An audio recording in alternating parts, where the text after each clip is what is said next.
Good morning and welcome to the Sabi Sands. It's another beautiful day here. There's a bit of cloud cover so far, and quite crisp and cool. And we've got off to a great start. We've just had a brief visual of a young male leopard, and we've been viewing him in this area for the last 2 days. He's had a baboon kill that I'm fairly certain he would have finished by now. And we're just below the Vuatela Dam wall where there is a live camera, and people watching the live camera have told us that they did see the leopard heading in this direction, and we too saw the leopard coming down into this area. It's just taken us a few minutes to get into this little riverbed, so we're going to do our best to look around and find him. But as you can see, it is very thick in here, which may mean he has slunk off and we may not be able to relocate him. Even if we were to find him again on foot, it would be very difficult to get the vehicles in here. Anyway, it's certainly worth a look around. So that's what we are doing, and I'm teamed up again with VM, and I've also got Steph on the vehicle, and Steph is a very experienced safari guide who's come here to give us some of his insights and thoughts into how we can better our current products.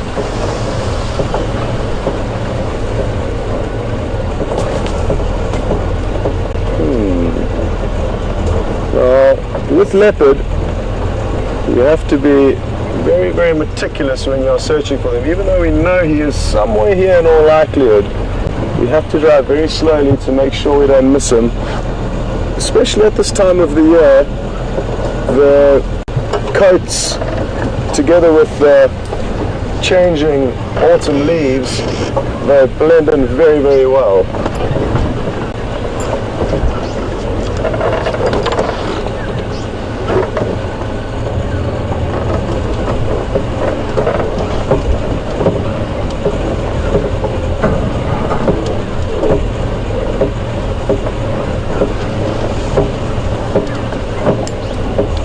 Now, there's a few comments from people that have been watching the live cam saying that he didn't cross the dam wall. We did actually see him a few moments ago, probably 5 minutes ago, heading down into this riverbed. So we are certain that he did come down here. It may just have been that he went in an area that the live camera could not follow him, and that is where you may have lost track of his movements.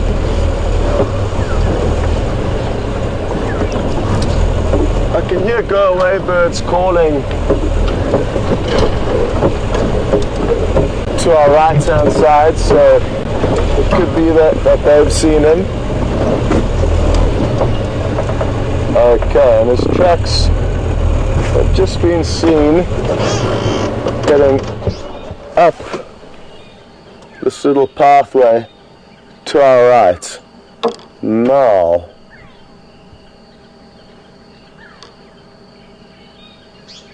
what I'm thinking of doing is just waiting here for a few moments to listen to a few more alarm calls, and then eventually we'll have to drive around and loop ahead of him. I would have presumed he may have just come down here to lie up because he's full bellied. He's been feeding on a baboon for, call it, 2 days now, and I guess it just goes to show that, again, there's only so much we can predict out here with regards to their movements. Even though he is full bellied, he's obviously got his thirst quenched because he's been at a water hole, but it seems like he is moving off.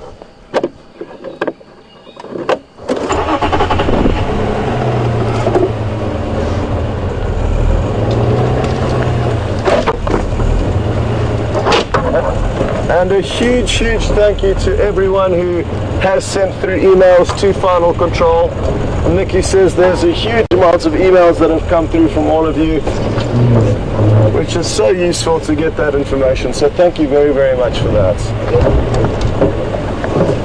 For those of you who don't know, there is a live camera 24 hours a day on this waterhole that is guided by people that we call zoomies. So they zoom in and out and pan around,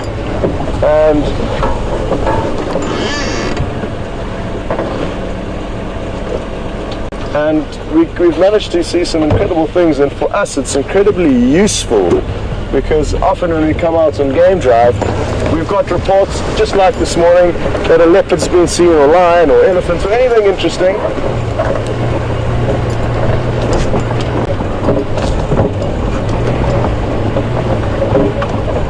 Now, what I'm thinking is we'll carry on snooping around in here, and this may be a good opportunity to go across to Brent, see what he's up to, see what his plans are. Fairly certain he's hoping on finding some lion this morning, but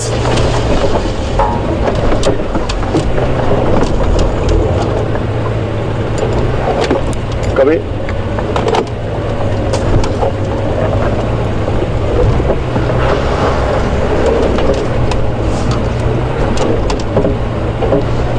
Just having a few issues with this picture at the moment, so you can stay with us while we snoop around. And what I'm thinking of doing is just looping ahead ever so slightly and checking down into this riverbed. There is another small little access point that gets us into this thick riverine area.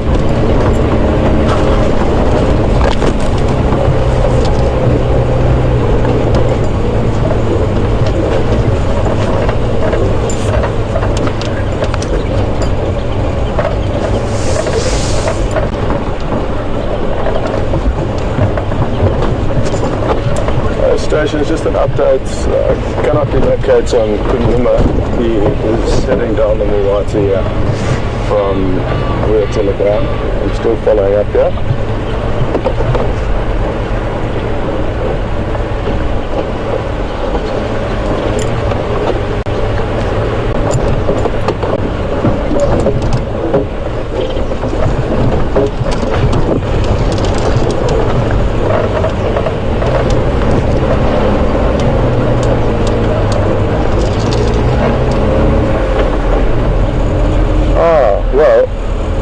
There's a very beautiful bird that we're going to stop and take a moment to admire.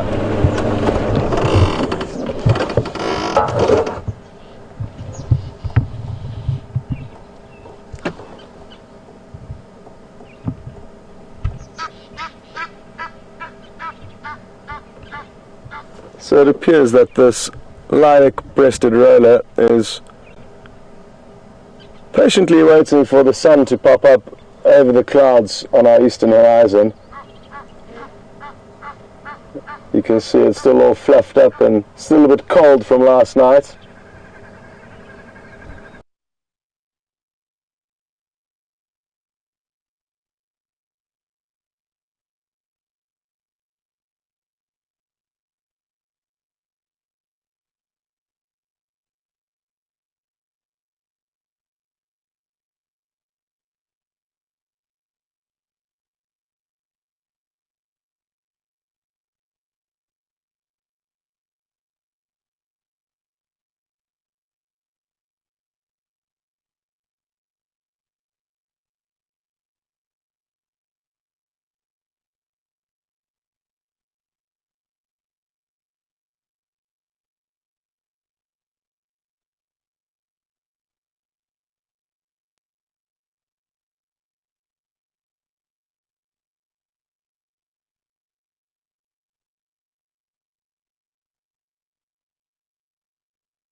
Hello everyone.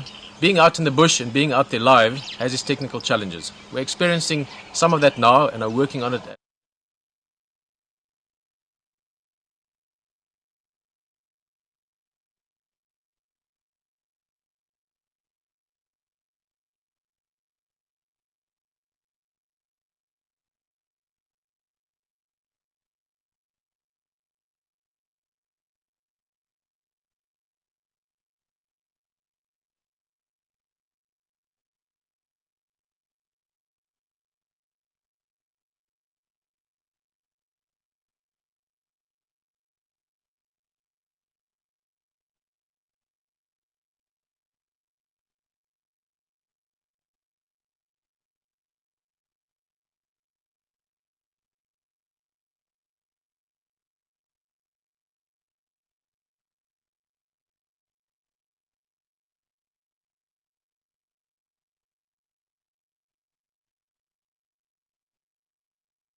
huge apologies, everybody, for the lack of audio and breaks in signal. We've clearly been having some technical difficulties, but thankfully it seems to be resolved for now. And now it's time for me to fill you in exactly what's happened so far this morning. So, as we got mobile, we drove across the dam wall, and as we dropped down into the dip, the first little dip over the dam wall, we saw Kunyuma very briefly heading down into this big drainage line or riverbed that flows out from Vuyatela Dam. We tried to drop down into the riverbed to find him from one side, didn't have any luck, looped back around to the other side of the drainage. It's very, very thick here, so there's limited access points.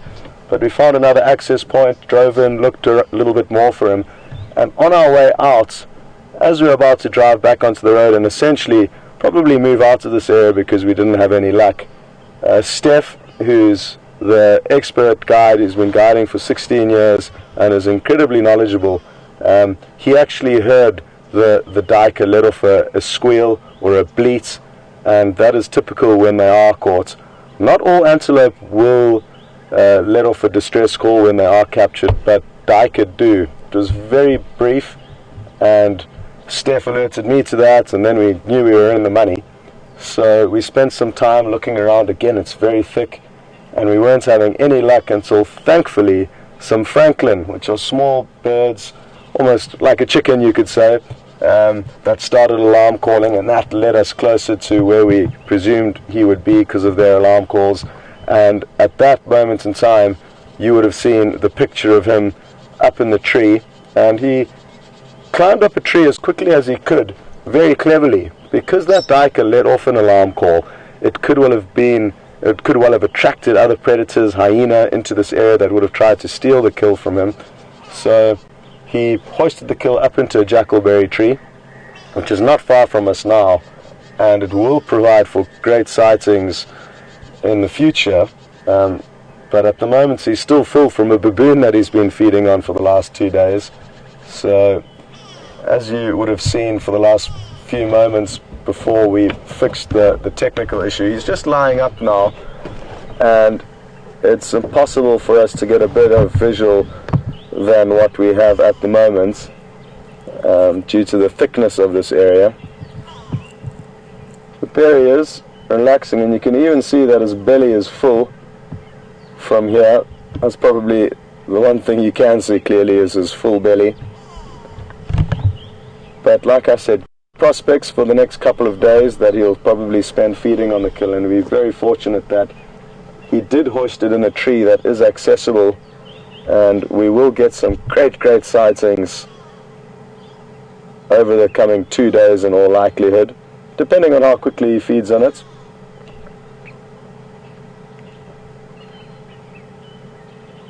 So we didn't see the kill. We just heard the distress call of the duiker, and then thankfully after a little bit of snooping about, we got those beautiful shots of him up in the tree with the morning sunlight glistening on his coat.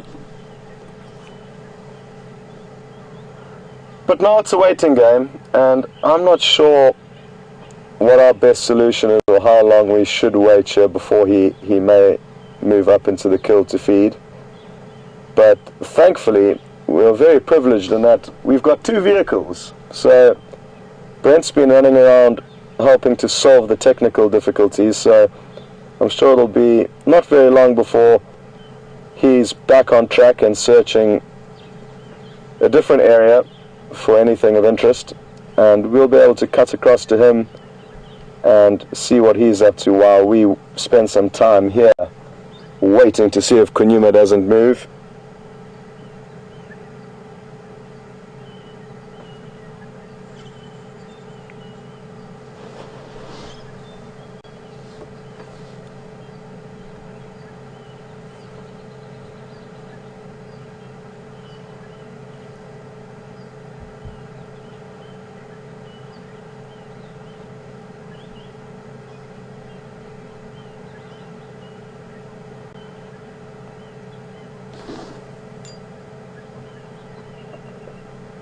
Well, we've just got a question through from Debbie, in Illinois. Good morning, Debbie, and welcome on board. Debbie is asking, how exactly do we distinguish between the different leopards here? What exactly do we look for? And they've all got slightly different spot patterns, and you can look at various parts of the body where there may be certain characteristic spots. Usually the head and face are used, but there are spots all over the body that can be used to identify or differentiate between the leopards here. Now, I think the best way for this to be resolved is if one of the viewers, and there are many of you who are wizards when it comes to identifying these leopards, if one of you wouldn't mind trying to upload a face shot, and I know some of you have even circled or highlighted certain prominent markings that would maybe differentiate Kunyuma to his brother Quarantine, that would be great, because then we can help Louise to understand and teach her how we do this. But from where we are sitting now, and with the technology available to me out here, it would be difficult for me to post any pictures to help highlight the differences of the spot patterns. So if anybody would be so kind as to post some of your ID photographs that you've archived and used to help identify these leopards, that would be great in helping to show Louise exactly how it is that you can go about identifying these animals.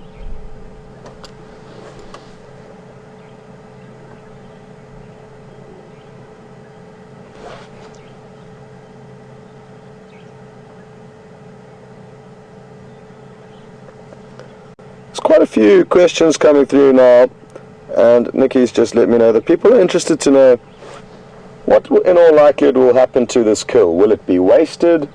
When will he feed on it next? Well, what I can assure you is that the kill will certainly not be wasted. That is one wonderful thing about nature, is there's very little waste out here. And even if he was too full-bellied to feed for the next 24 hours, there would be no problem of him starting to feed on the kill this time tomorrow. They can and will feed on kills that have begun to rot, essentially. And if you think of leopards that will make a bigger kill, like an impala, for example, a fully grown male impala will keep a leopard fed for 3 or 4 days. And in the height of summer, which we're not in now, the incredible heat that we experience then certainly speeds up the process of carcasses breaking down. But very seldom will a carcass ever get to a point that the leopard will no longer feed on it, a point where it's rotted too much for a leopard to feed on it. So there's no concern of it going to waste. When he will decide to get up and feed, though, is a question that would be only answered by sitting here and waiting and watching. It's impossible to predict what he would do, and that is why we are going to spend some time here to see if he's not just resting and relaxing, and he may want to feed on some of the daika later this morning, or it could well be only this afternoon that he begins to feed.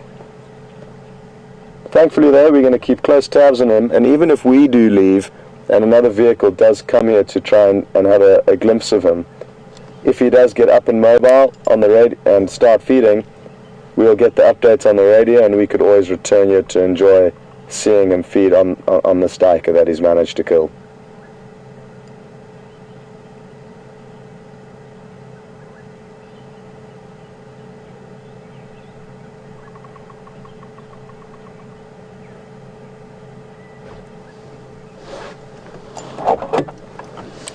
No problem, Nicky. If that is the case, I'm inclined to probably leave here and let a few other vehicles in to have a glimpse, and we can come back when the visual improves.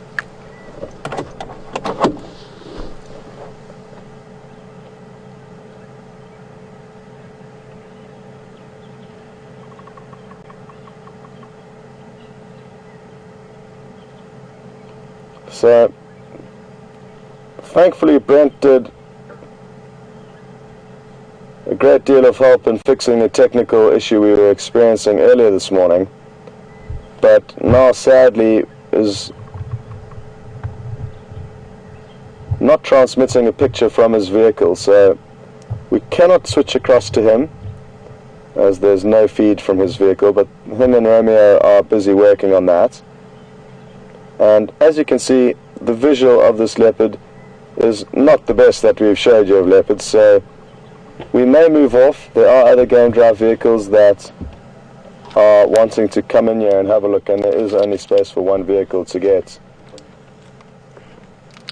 a very, very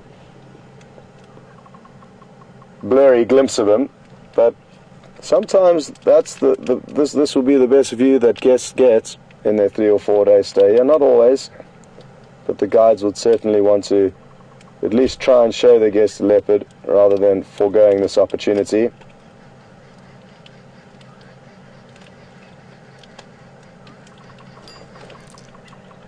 Okay, well, let's go and see what else we can find out here.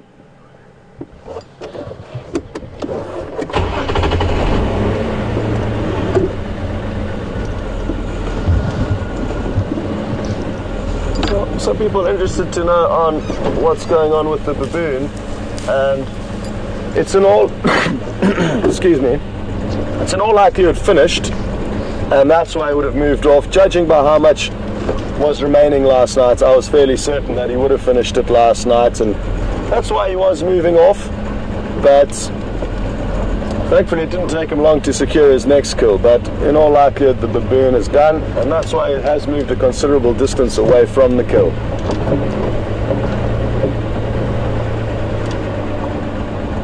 Now, I've got a little bush here that I'm going to drop on this road, which will provide other game viewers that are coming into this area with an exact spot to head off-road. Now I'm just going to update them on the Game Drive channel that I'm leaving, and anyone else who would like to make their way there is more than welcome to.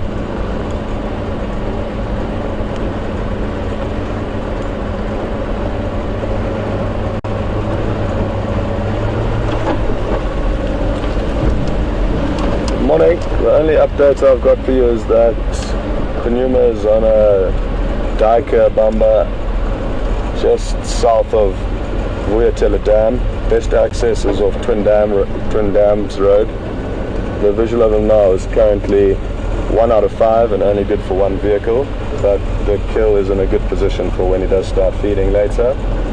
I have just moved out of this area, so Andrew is going to make his way there.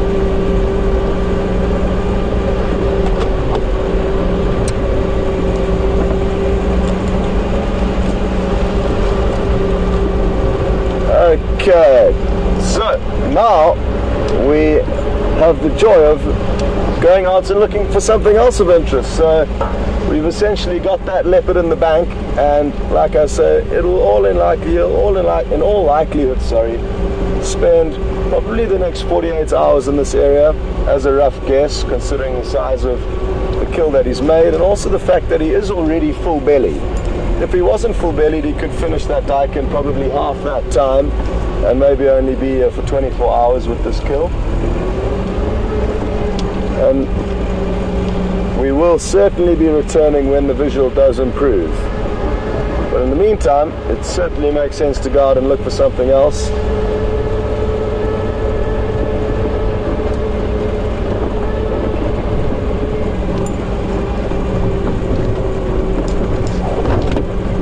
Negative.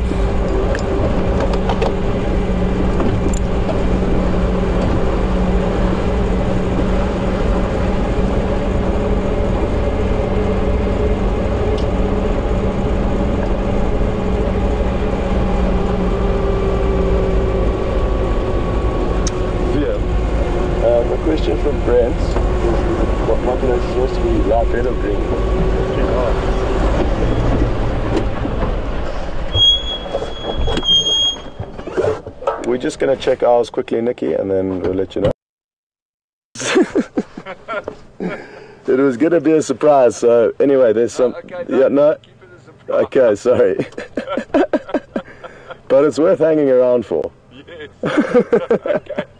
I just vaguely heard something, so...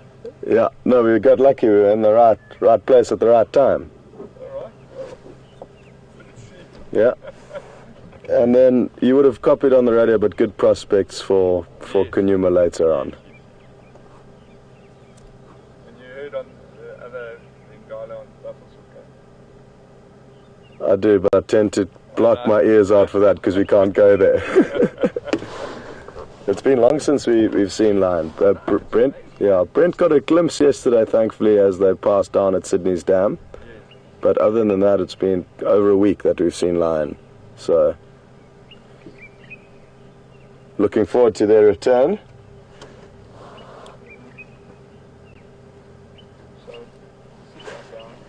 So folks, it is very important to maintain good relationships with all of the guides in this area and just have a general chit-chat. So apologies for losing focus on you guys and just chatting with Lex, who's Got a visual. a great guide and does spend a lot of time guiding his guests here in Nkuhuma. And Liam has spotted something. Oh, look at that. Look at this. You don't get better than this, folks. And well spotted there, VM.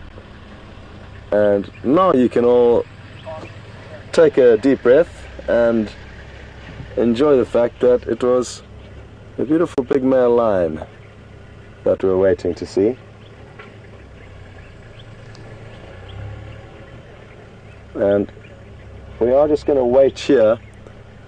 I am hoping that he's going to decide to have a drink from the dam.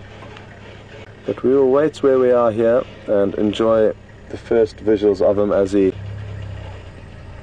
continues up towards us. But where has he gone? Oh no, we can just wait here. It looks like he is continuing on his original path. And finally, after many days, there is a lion on our property. And a beautiful big male.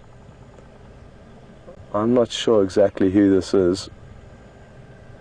Could well be one of the Matimba males, but again, I'm not entirely sure.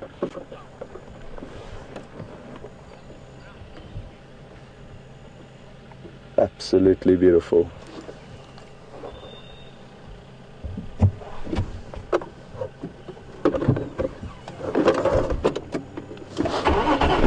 Okay, now it is time to reposition, and I'm going to do so as hastily as possible. Just got a message through from Nicky in the final control saying that he's got a scar on his foot, which is a very good feature to distinguish one lion from another. It's got a prominent scar anywhere on its body. So Nick, you see one on his foot, that may help you to help me know who this is.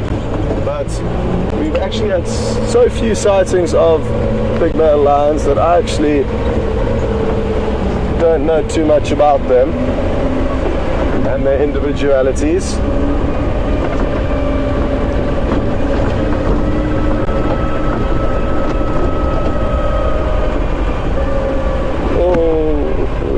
Going to have a beautiful sighting.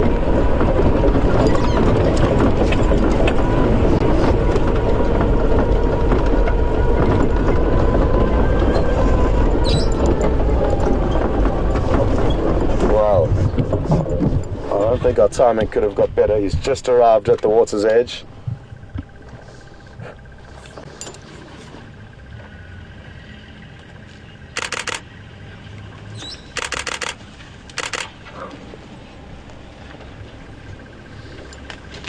Wow, look at this. Absolutely wonderful.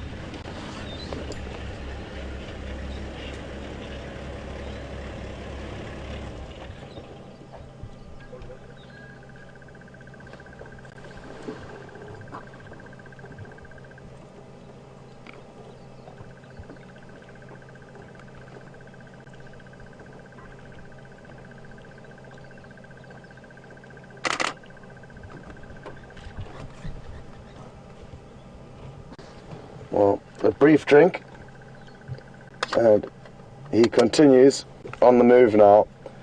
It's going to be very interesting to see how long he does move for this morning, because lions are less likely to move during the heat of the day, a lot less likely than leopard, for example, and it could be that he moves for about another half an hour would be my guess before he lies down. Twin Dams is mobile north from here.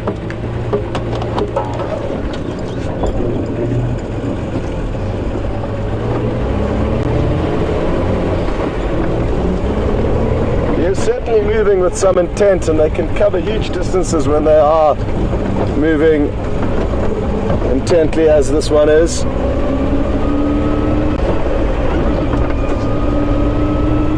Just trying to loop ahead to make the most of this open area that we are in now, because he is going to start heading into thicker vegetation where it will be harder to show you great views of him.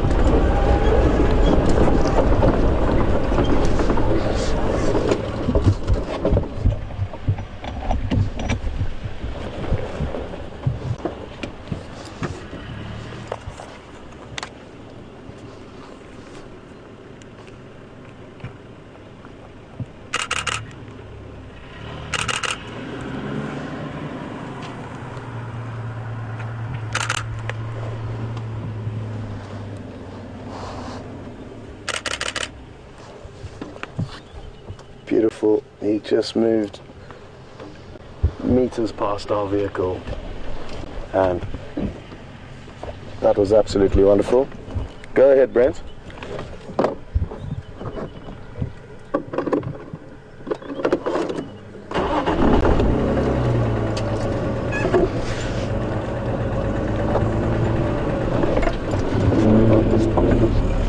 There's 3 vehicles here, Brent. I'm not sure who's on standby.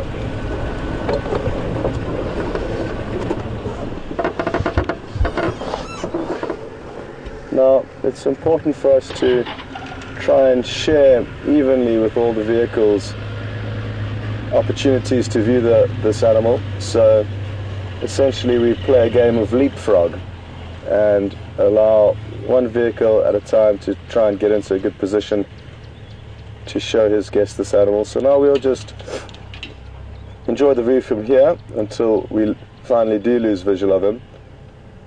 He's been distracted by something that he can smell off the road there in the grass, and I always wonder what exactly they are smelling when they veer off their track to investigate different scents.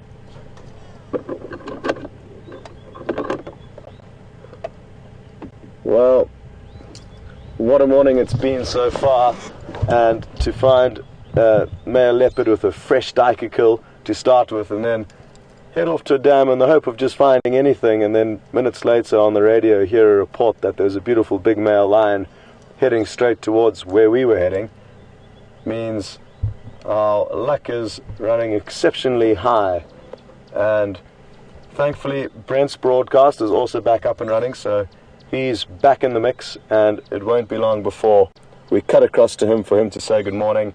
And also, I'm sure it won't take long for him to find something of interest to share with you.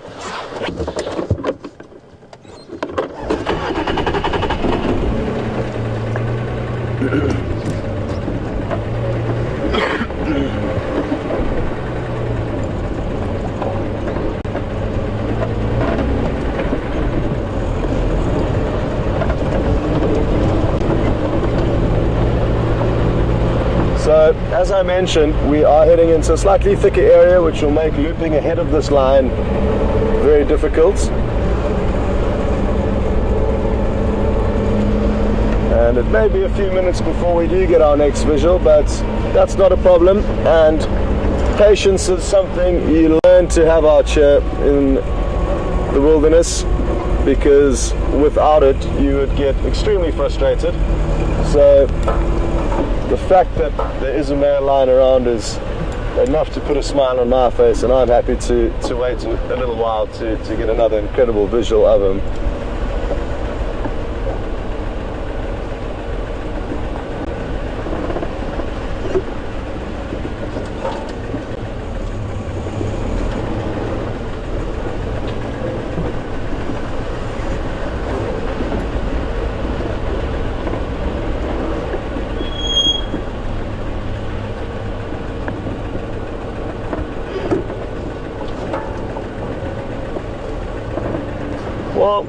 Jilly in Wisconsin, thanks so much for sending through your identification of this as a Matimba male.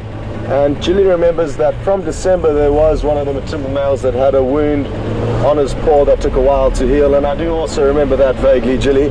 So it's confirmed that it's one of the Matimba males. So he is part of a dominant coalition of males in this area. They have split up. There were initially 4, I believe, and they have split up into 2 groups of 2. But even when there are big groups of lion coalitions of 4 or 5, they tend to split up and spend time alone. Because their territory can be so large, they need to split up in order to be able to cover all that distance, and that way make sure that there's no intruders coming in onto their property. So that could well be what he's doing. Like I say, there's been no lion sightings for over a week on this property, so they're due to come and check up on their backyard here and make sure that there's no intruders. You may have noticed that another vehicle had pulled over, and he had spent some time in the front of the queue, and now is at the back, and now we are second in queue. So I'm sure it won't be long before the vehicle just in front of us makes space for us to be in pole position.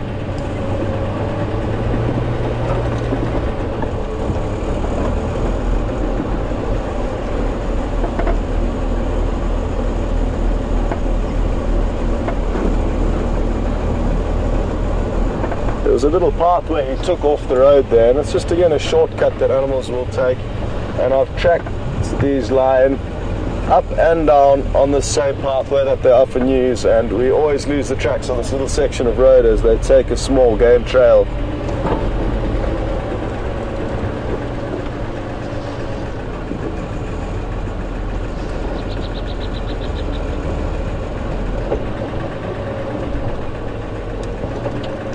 Now, understandably, the frontal view is always a nice one to have, but in the same breath it's quite nice to look at them from this angle. You can get a great idea of how their paws and feet maneuver and work, and also how big they are.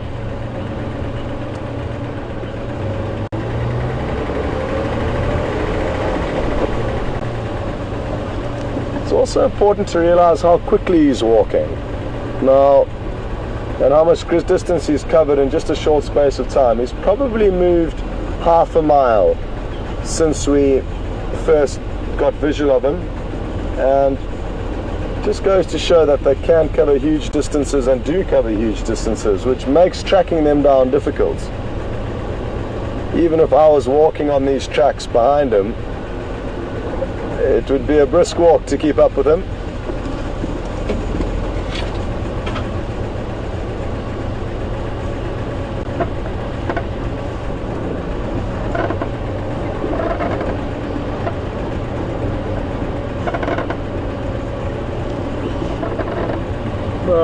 There's quite a lot of banter on Twitter mentioning that he is looking fairly hungry, and yes, he could do with the meal. Certainly, he's not full-bellied, and maybe that's also causing him to move with a little bit more intent than normal. If he continues along this road, it'll be very interesting to see whether he detects Kunyuma and his kill. What's acting in Kunyuma's favor at the moment is that the kill that he's just made has not been opened yet, and he hadn't started feeding on it. Therefore, the scent of blood and meat would not be very strong. So that may mean the lion could walk straight past meters within meters of the kill before, or actually, and not actually notice that it's there. But if he did notice it was there, it'll be very interesting to see what happens. Sorry? Yeah. And Steph's just pointed out a very good fact, and that is that animal senses are incredibly powerful, and may have even from a very long distance off have heard that that duiker bleating in distress. And maybe that's why he's heading straight in that direction. So, another good point, and always great having another guide around, because, especially an experienced one, because there's so much you can learn and share with one another within this industry. There's obviously there are right and wrong theories, but there's always different ways of looking at things and analyzing situations, and having other field guides' opinions and thoughts on the matter is always great for just chatting and debating and discussing the potential, because that's so often what we are doing. Is we are guessing and estimating and using prior knowledge and prior experience to apply to what may be happening currently. But the main thing that we all learn early on in our guiding careers is that you can never be certain of anything out here, and you need to be open-minded and aware that these animals are all different themselves and have different personalities, and different places, different animals, different scenarios can unfold.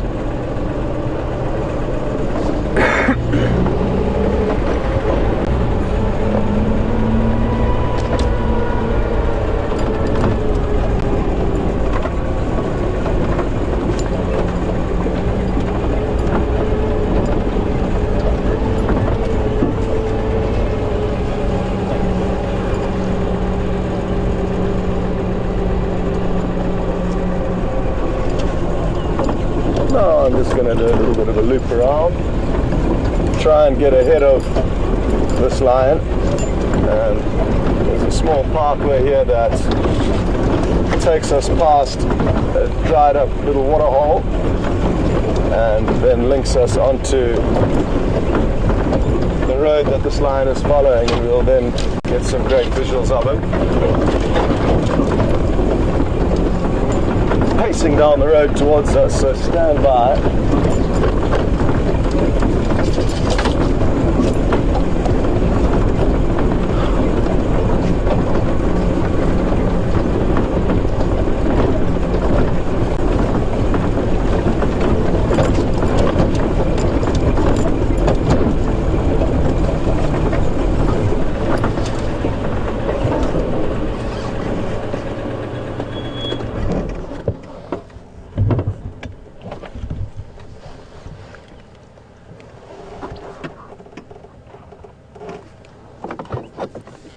Lex, if you want to drive behind him for a moment, I can get some pictures for you and your guests.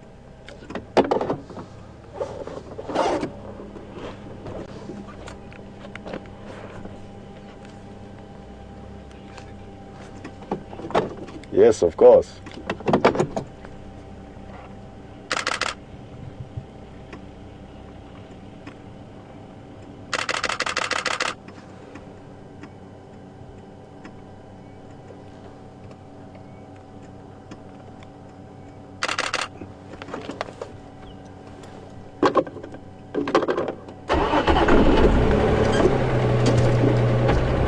Absolutely beautiful. I'm just going to shoot off because I don't want him to veer off his track, which is this road. But this is their turf, so we kind of have to bend and weave for the animals.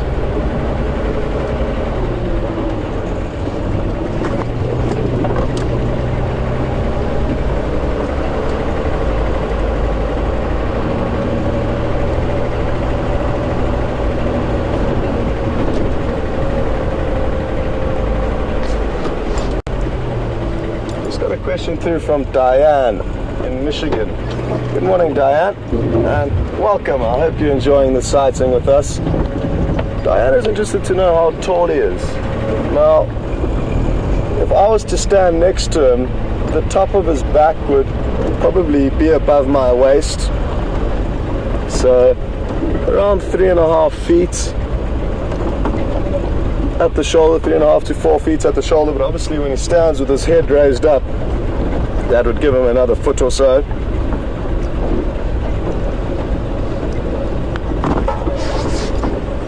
So this is the dried up water hole on our left, but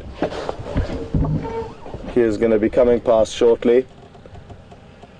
And it's so great for us to be able to see them and follow them, because when we are tracking them in the future, we can be aware of likely routes that they may take.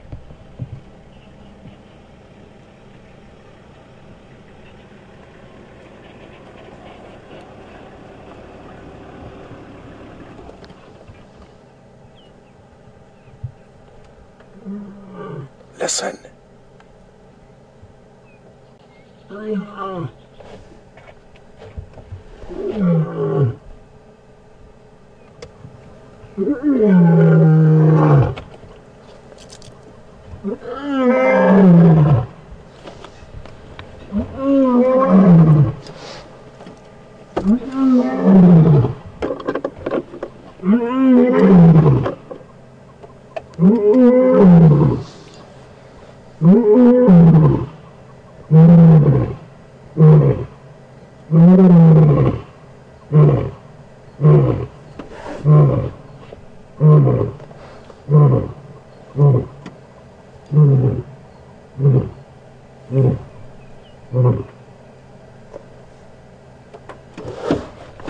Well, I certainly didn't expect that, and it's something that I've been hoping to share with you for such a long time.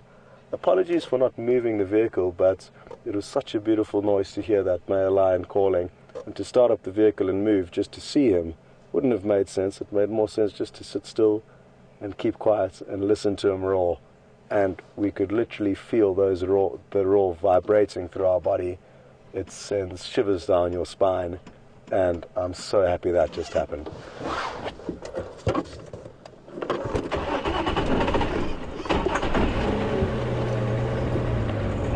Now, you may be wondering, why has he vocalized like that? Why was he communicating like that? It's hard to say exactly why, but in all likelihood, he's letting other lions know that he's here, and possibly calling out to other members of the coalition that he may be wanting to join up with. Oh, that was incredible. And it's been many months since I've been here. For 5 months I have not heard a lion vocalize like that, and if there's one thing that I could choose for my guests to see on safari, one thing, it would be that. So it's been a long time since I've heard it, and possibly a lot of for you the first time that you may have heard it, and I hope you really enjoyed that.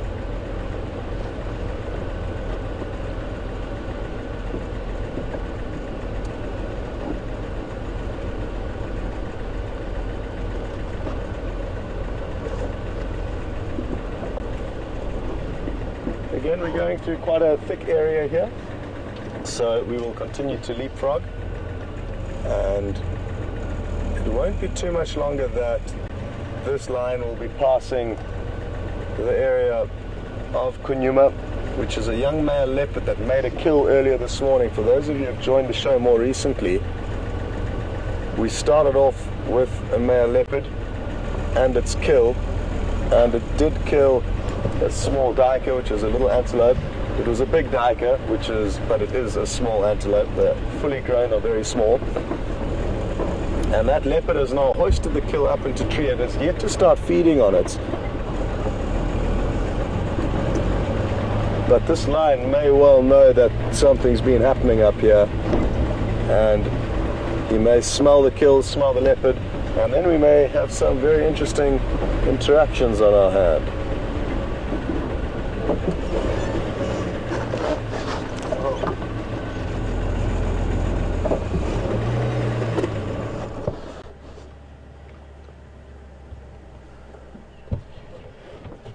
We've just got a message through from Beth on Twitter, and she just said her 4 dogs all woke up immediately when they heard that lion roaring, and I'm not surprised, Beth. It's interesting how even domestic animals can often respond to the call of wild animals.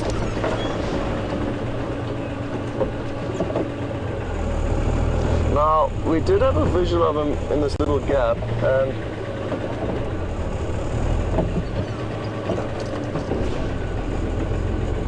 we just need to make sure he doesn't lie down in any of this thick, shady vegetation. Lex is looping ahead in order to try and relocate from that side.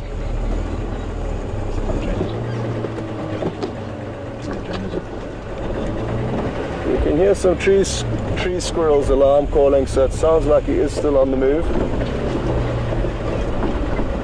And thankfully, just up ahead of us, there's a road that loops us into a riverbed that he in all likelihood is heading down in towards.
Will be our best option. I actually got a little bit confused there, to be entirely honest, and thought we were further down the riverbed.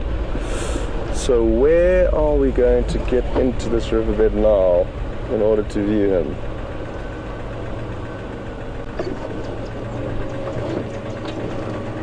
Yeah.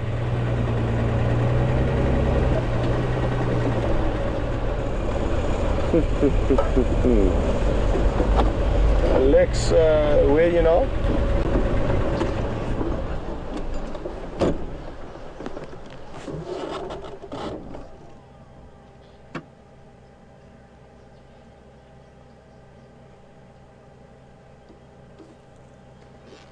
Okay, copy.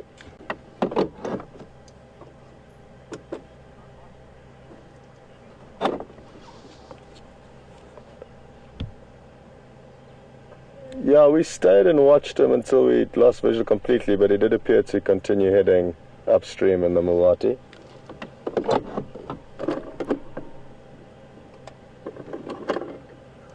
Whew. Well, what a great morning it's been so far. And now, because the vegetation is very thick, again, we're going to have to pull out our patient pants and just be a little bit relaxed and wait and see if this lion doesn't pop out at any stage.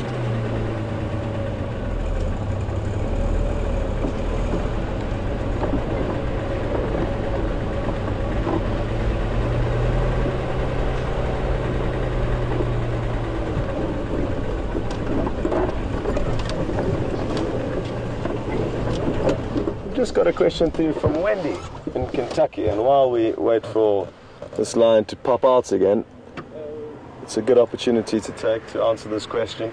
So Wendy would like to know whether this lion would be able to climb up the tree where the leopard hoisted its kill, and I think there's a chance the lion would be able to get up this specific tree, but they are not good climbers, lions. They are not nearly as agile and good at climbing as leopards are, and can often injure themselves when climbing up trees or even trying to climb down from the tree. So it'll be very interesting to see what happens. A lot would also depend again on the individual lion. Some lions may be slightly better climbers than others, and with my experience of these lions, which is very little, it's hard for me to be able to predict whether he would be likely to climb, because I've never seen him in that situation before.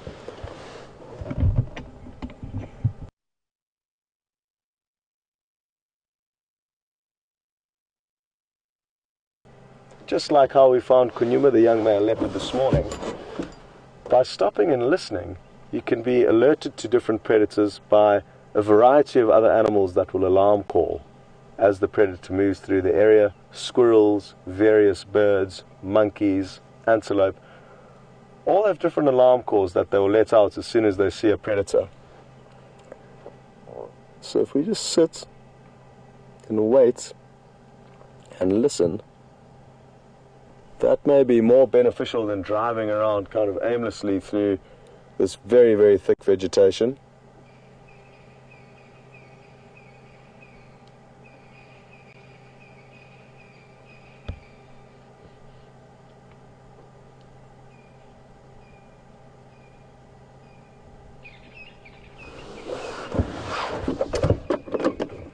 Now,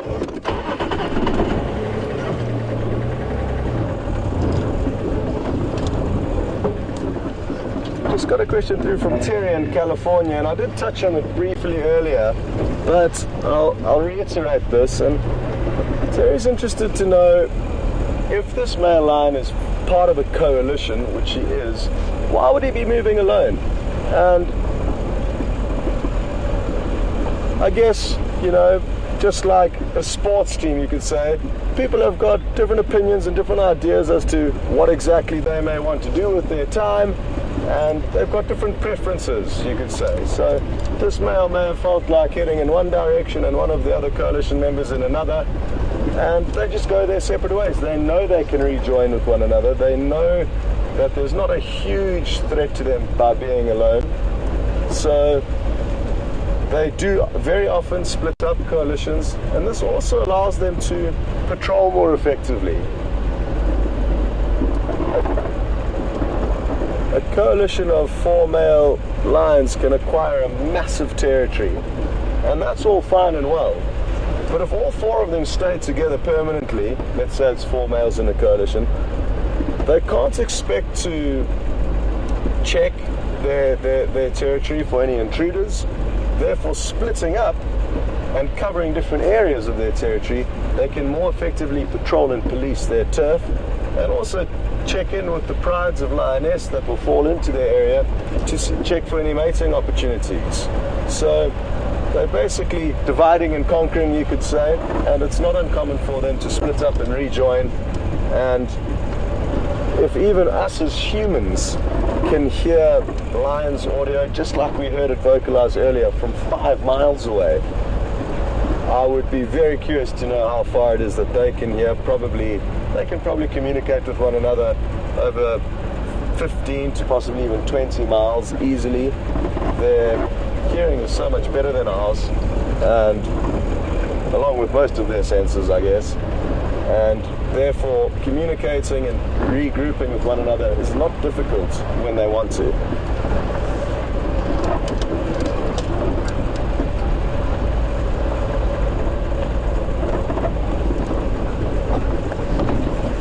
Any luck there, Lex?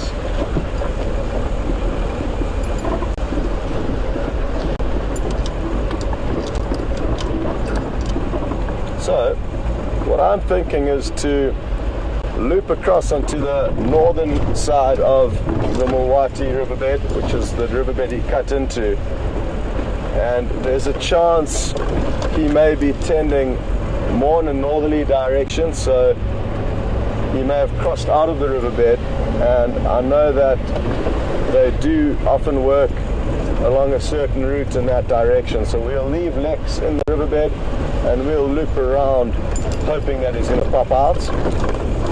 It is a bit of a gamble, but it kind of makes more sense when everyone's waiting in one area to split up and try and relocate this animal, as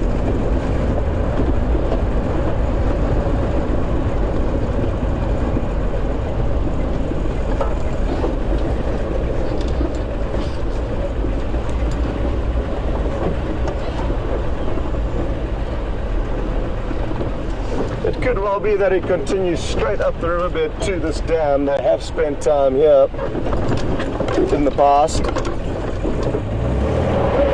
but there are enough people in this area viewing the leopard.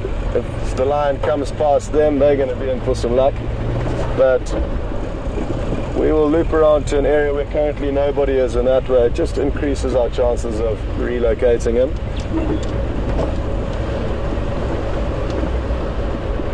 just so that all of you know, this morning exactly what happened with Kunyuma. We were driving across the dam wall here at Vuyatela Dam,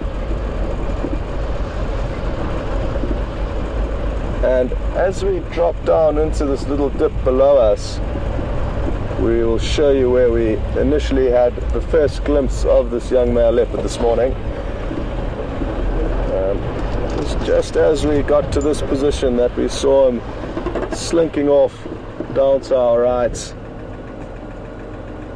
and that's where he continued down into the riverbed and was fortunate enough to make a duiker kill. And just so that you know, all the people that follow the live cam, if VM just pans to the left, sorry VM, there's a bit of a gully that's hidden from view of the waterhole camera. So this is where he would have snuck past without anyone on the waterhole camera being able to see him.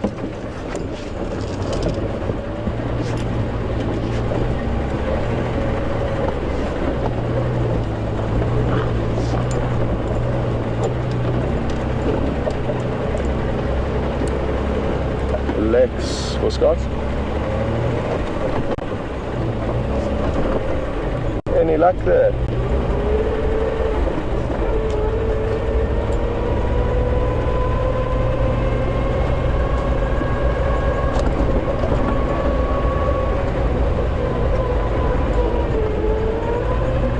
Okay, copy, perfect. I'm just going to loop around onto Central and see if we didn't veer further north.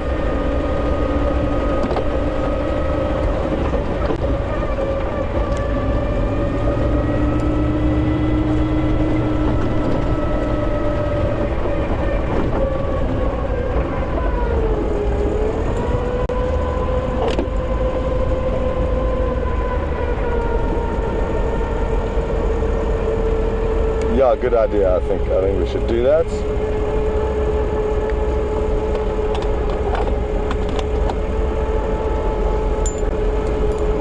Well, folks, while we continue the search for this beautiful big male lion, finally we'll be able to go across to Brent and he can say good morning. And he's been hugely helpful in fixing all the technological difficulties while we've been out here having fun. So I owe Brent one. Anyway, over to Brent and we'll catch up with you a little bit later.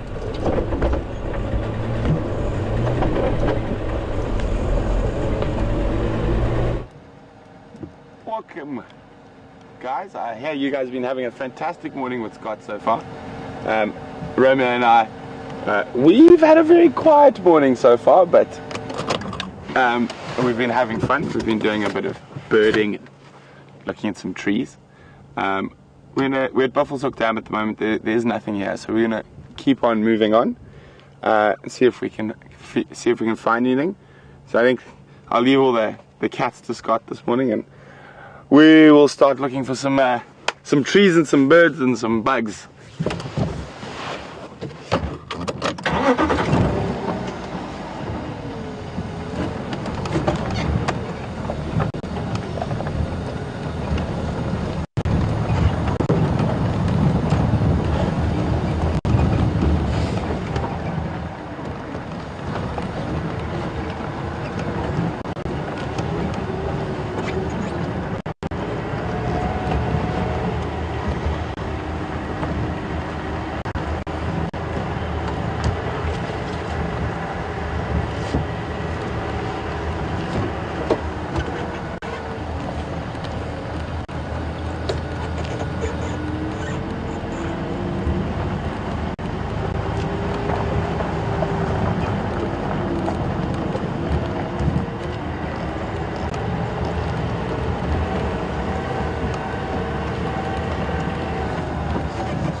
What did you do with my knife, young Romeo? It's under your... Ah.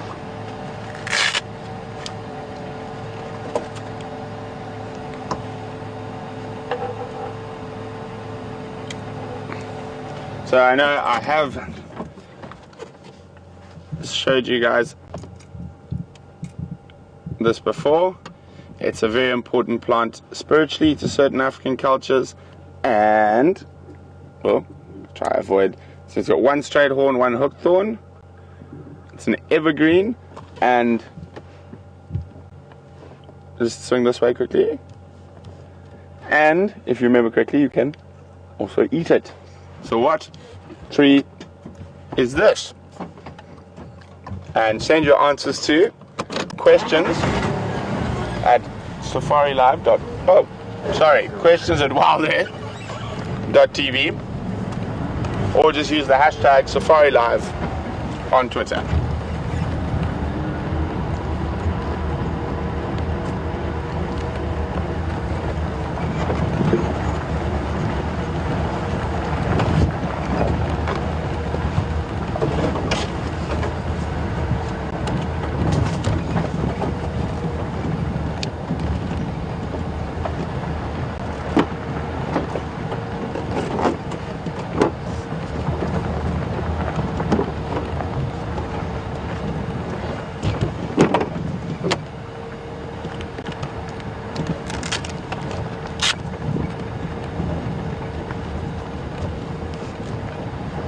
Good morning, Dara from Ohio. Dara would like to know, what is the furthest apart line coalitions can drift from each other? Dara, they can actually be very far from each other. I've heard cases of up to about 20 kilometers, but that is an extreme. But very often between 5 and 10 kilometers is not unusual for coalitions members to be separate from each other.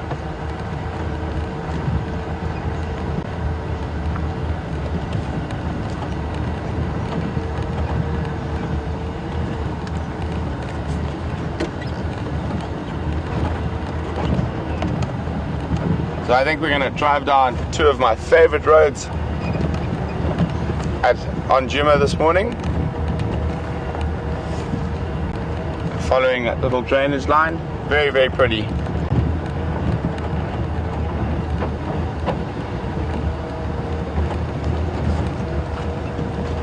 That is correct.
We're on Inyala Road North at the moment.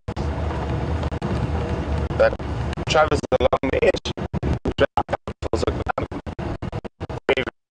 Road.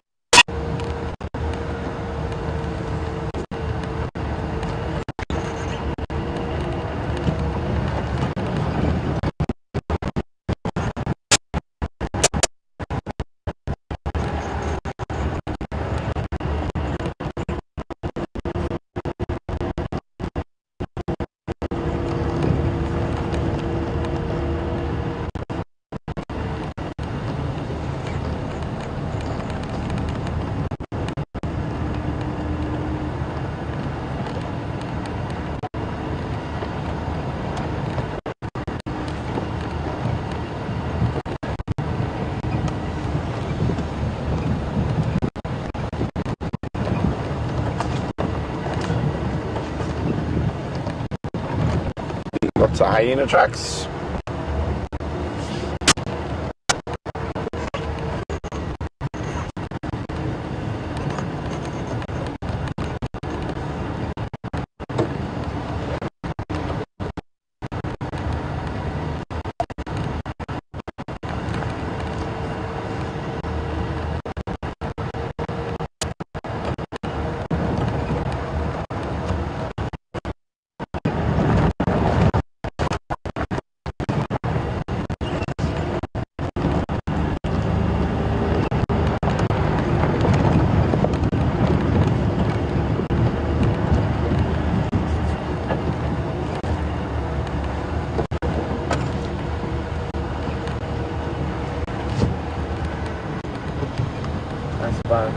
alive, yeah.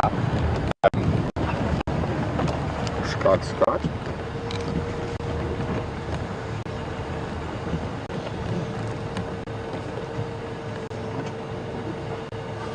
Okay.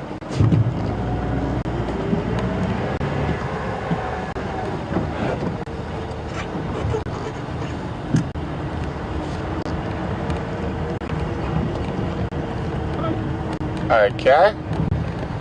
Go for it.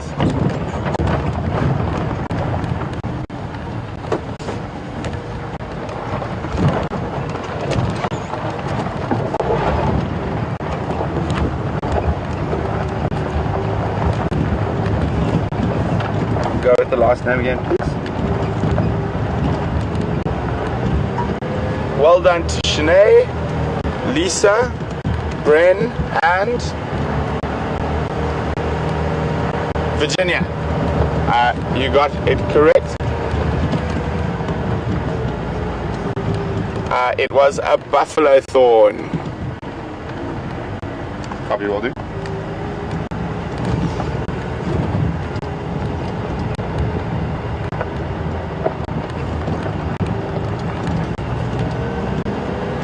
Now we're gonna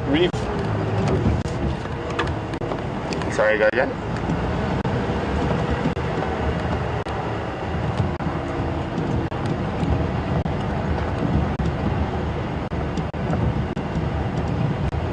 Good morning, Romay on Twitter. Romay would like to know what if there's any old stories attached to it. And yes, we discussed it, and I'll find another one now and get another little branch. We've discussed it before, but there's no harm in discussing it again. Where is another buffalo thorn?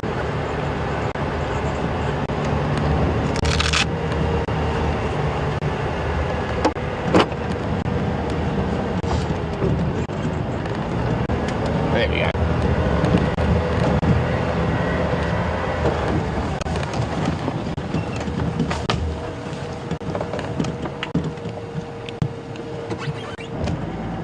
Oh, this is a dry one.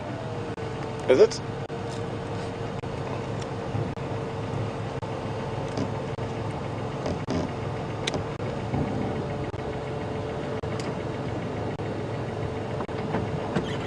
So apparently there's quite a lot more of you who got the answers correct.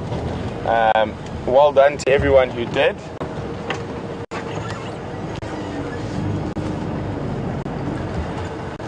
It's not actually ideal branch to show what I want to show. There, that one looks better.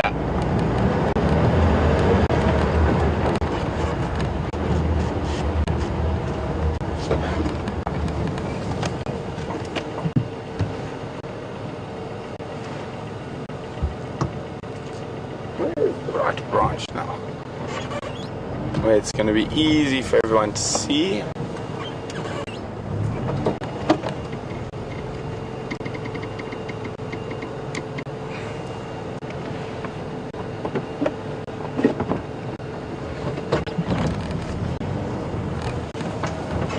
I'll stop now.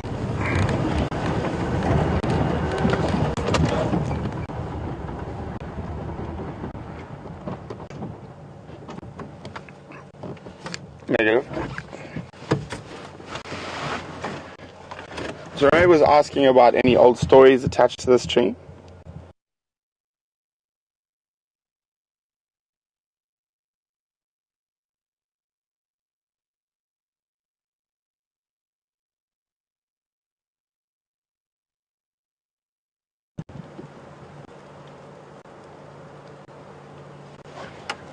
So it's quite an important tree to quite a few different Nguni cultures. When someone dies far away from their home, a branch, obviously a bit bigger than this one, will be cut from the tree. And especially now with urbanizations, a lot of people do work far away from their sort of traditional home. A branch will be cut from the tree and transported to where that person has been buried. Say if the person is from northern Zululand and they work in Johannesburg, this branch will then be placed on the grave, and it's got a hooked thorn on the bottom side A bit further away. A bit further. There you go. So it's got a hooked thorn on the bottom side. Further. Steering wheel. There you go. You can see it's got a hooked thorn on the bottom side, and then it's got a straight thorn on the top side. So that hooked thorn is used to catch the spirit of the deceased. And then once that has caught the spirit of the deceased, the person traveling back, even if it's by bus or car, will buy a bus ticket for the branch, because it actually is representing their deceased relative. And if they buy something to eat or a cold drink, they will buy the branch something to eat and a cold drink.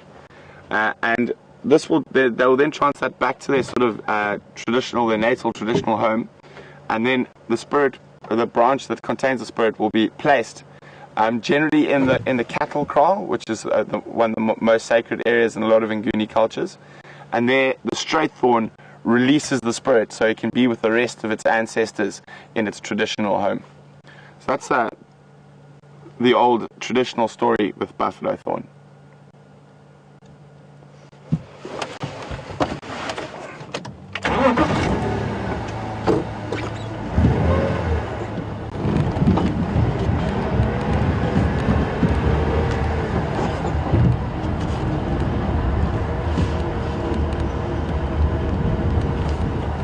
Stand by.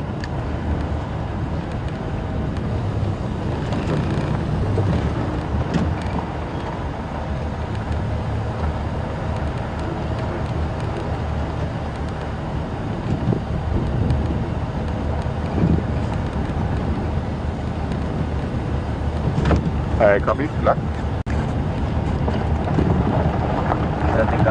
Mm-hmm.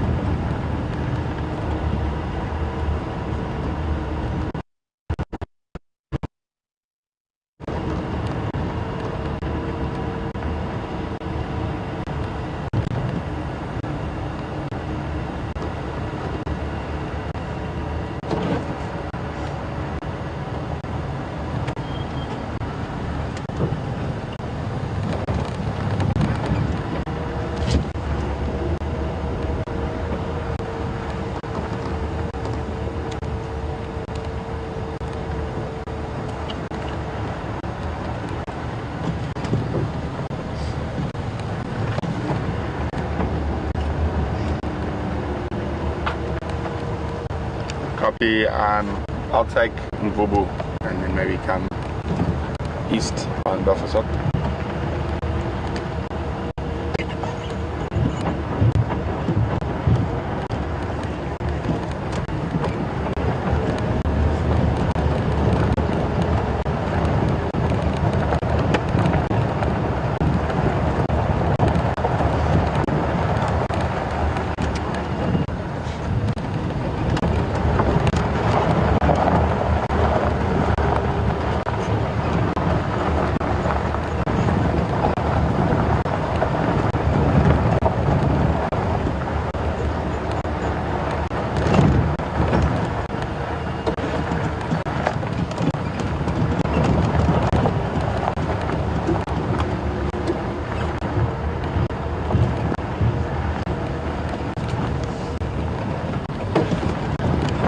Scott.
Good morning, Corinne from Holland.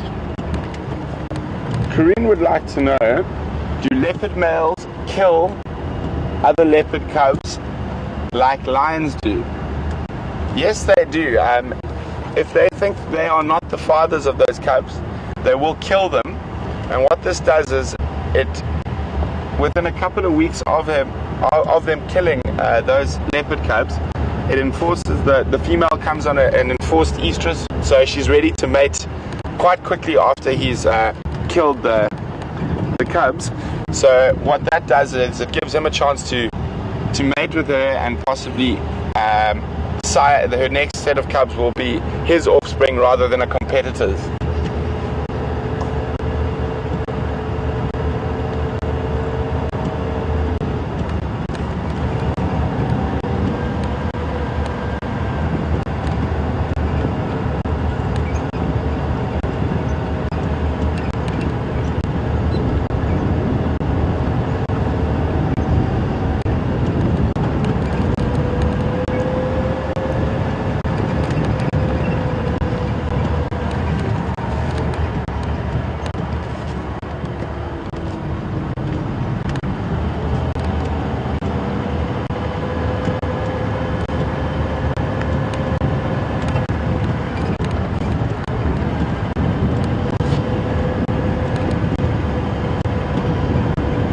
Okay, so guys, let's see. I asked a question before I went on leave.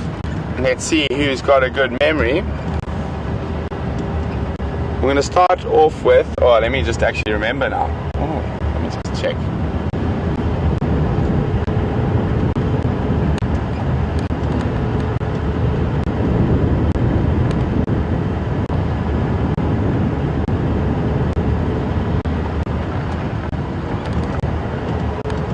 So, I remember now. So, I asked a question about spiral-horned antelope and how many spiral-horned antelope there were in southern Africa and then in Africa. So I think we'll start with, because it's a rehash, we'll say how many spiral-horned antelope are there in Africa? Send your answers to question at WildEarth.tv, or just use the hashtag Safari Live on Twitter. Scott. Sorry, I missed that there.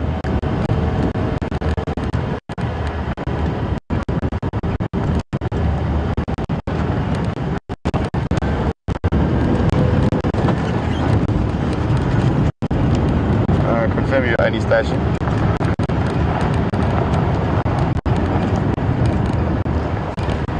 My game drive was turned on. Are you the only station going to be taking away there?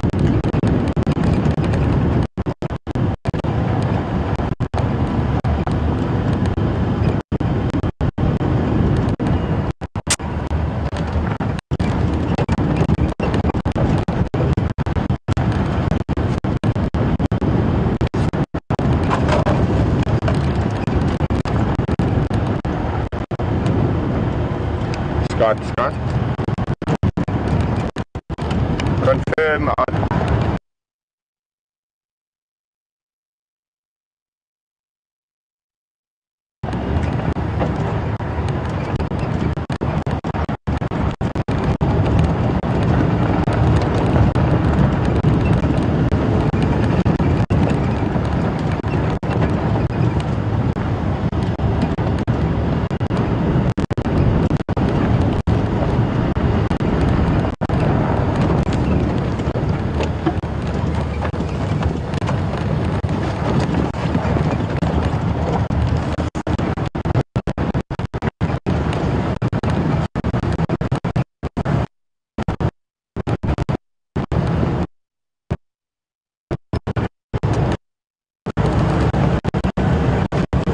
Copy, it'll get better now. I'm just, as I get to the top of the hill, it's just going straight up.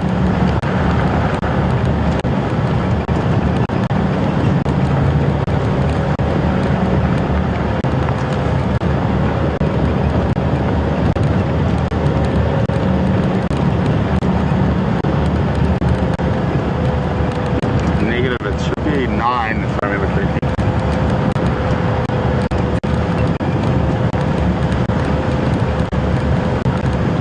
Sorry guys, I also forgot, could you name the different spiral horned antelope? Not just the number, but name them.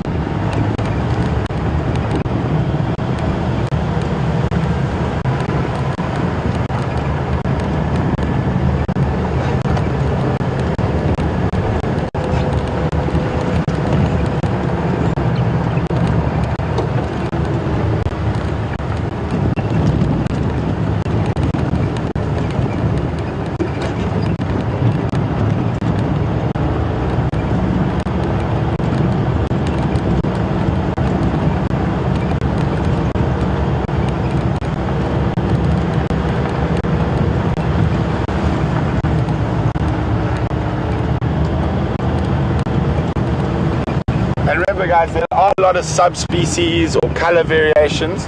We're not going to include those. It's just the sort of the general ones. We won't get into subspecies arguments, otherwise we'll be arguing all day.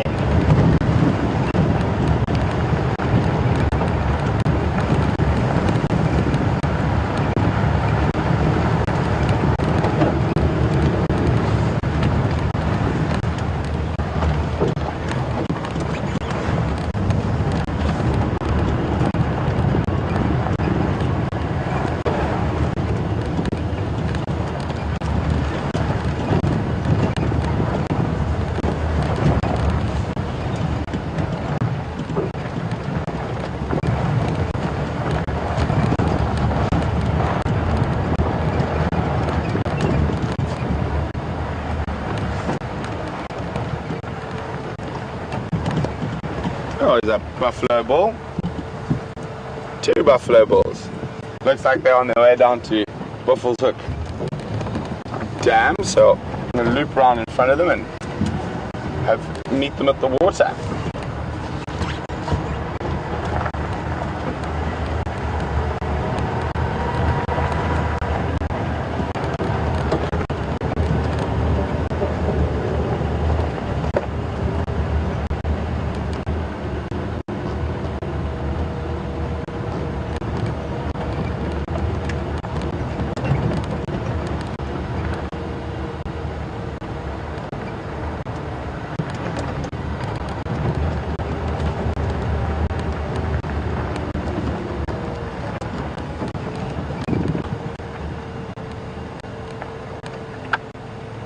We've got to confirm that animals change this direction.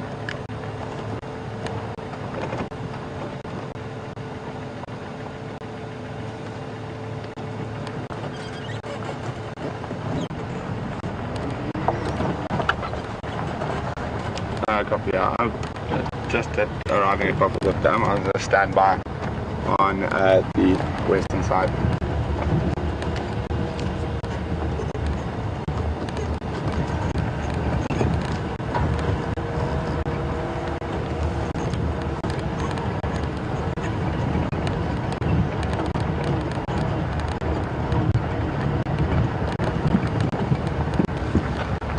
There it is.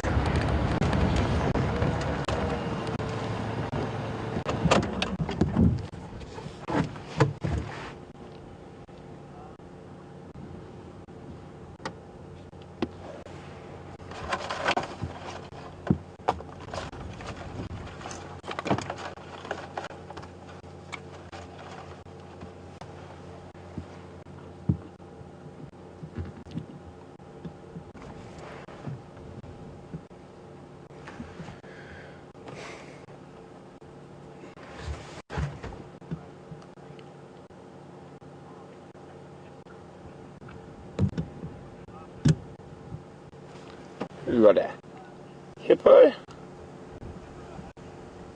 solitary hippo. Those buffalo should be arriving down at the water quite shortly.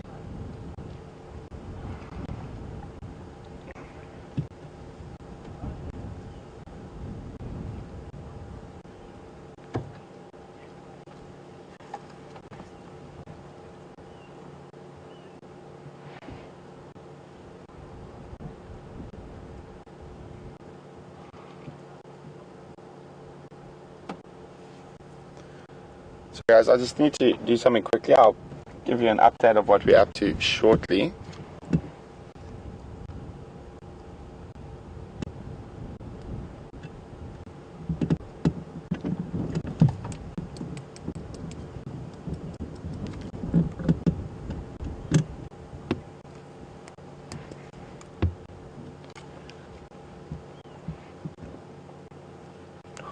Just pick up your radio.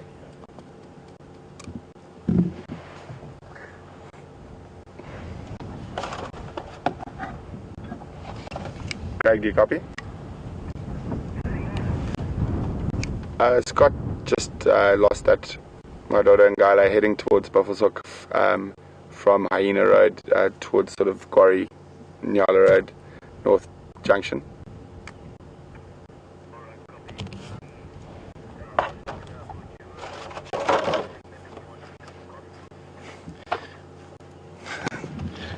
No negative, just giving you an update.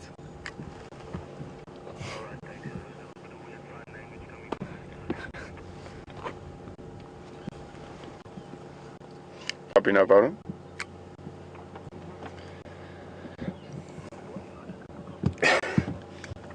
No thanks. Thank you for the offer there. Oh. Let's see what Jason's found. A Birchall Starling. It's too fast. It's too fast.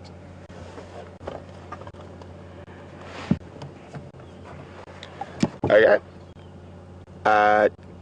I'm just going to say yeah or nay on the species so you know which ones are right and wrong.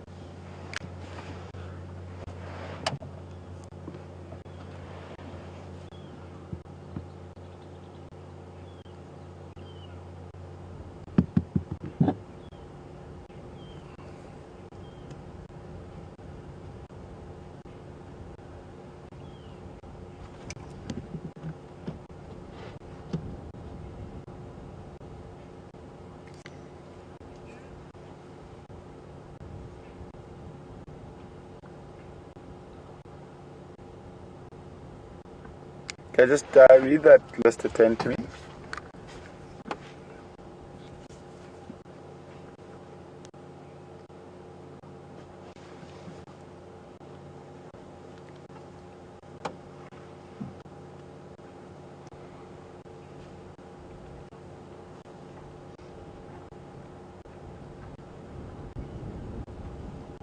Everything except the Situl or something like that were correct. Negative, that's correct. Just read them again and I'll tell you when to stop.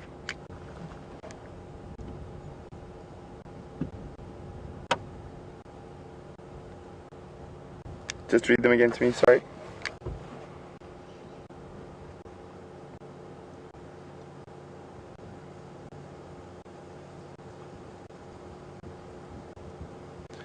That is the one that is not correct.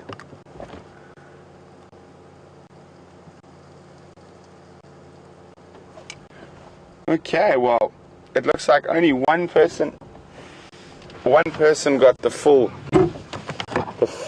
9 correct, and that would be RC from the Netherlands. Well done. So I'm going to list them for you now.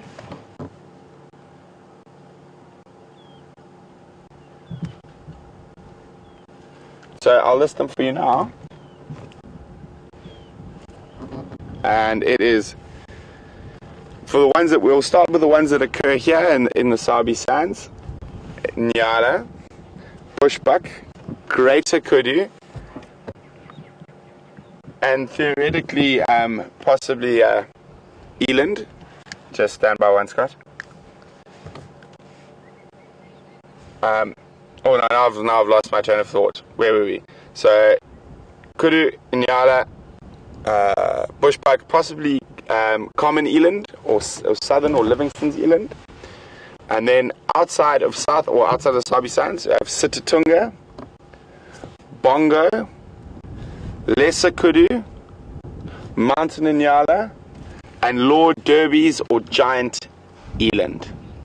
They are the spiral horned antelopes. Scott coming.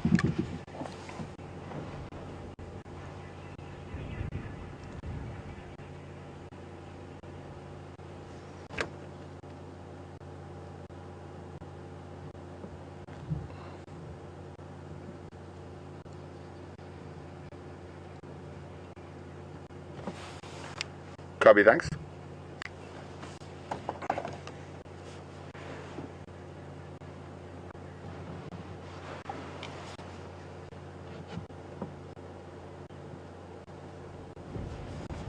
Craig, come in.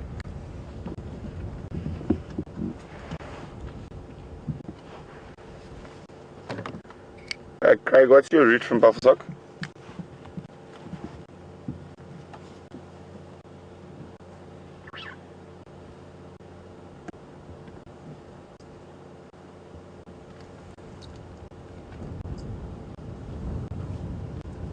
Copy, confirm south on Nyala Road North.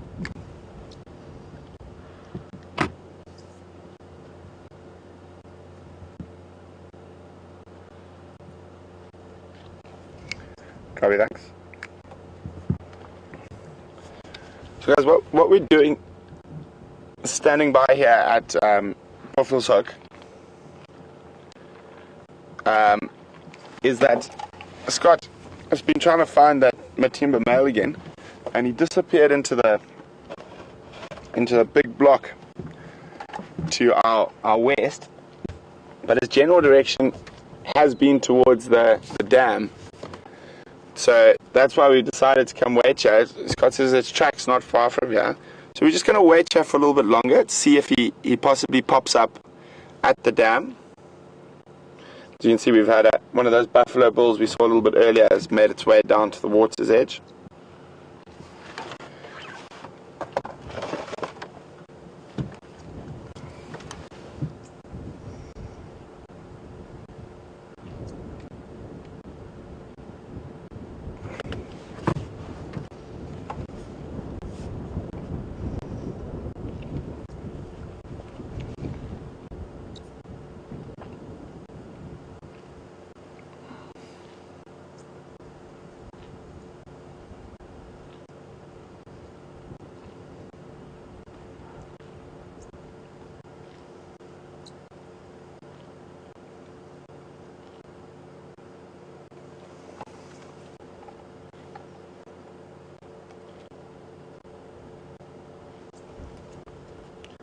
Thirsty buff.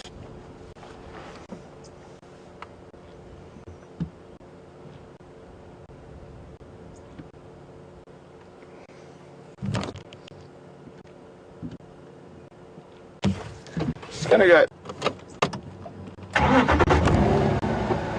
stand by on the other side of the dam for a bit. We get a better view from there.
Okay, so this way we can cover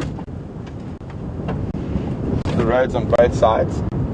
Make sure he doesn't, and hopefully he won't pop up behind us, but we'll keep checking.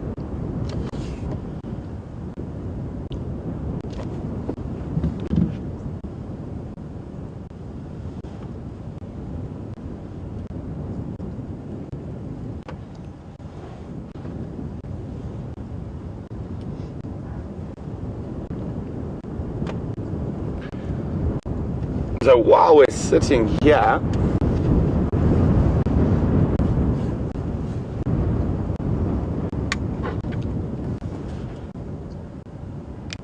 so I'm happy, and this squad wants me to go across. I'm happy at the moment. So if I ask young Romeo to zoom out a little bit and go behind the buffalo, you will see a vast difference in the colour of the trees there. See the orangey yellow ones? They are the predominant tree species in this area of the Sabi Sands. So let's see how clever you guys all are this morning, and who can tell me what the majority, it's going to be, of those very orange and yellow trees are. I'll accept just the family, the general term for the family and the common name, but if any of you can get the specific most common of that family in this part of the Sabi Sands, I'll be very impressed. So send your answers to questions at wildearth.tv, or just use the hashtag Safari Live on Twitter.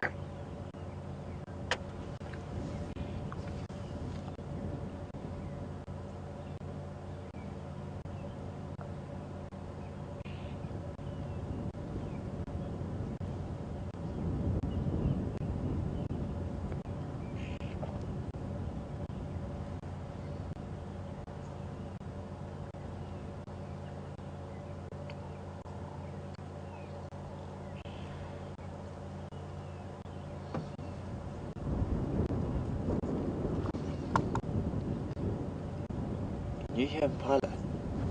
I've got you in my ear, right? Can you hear Impala? Over there somewhere.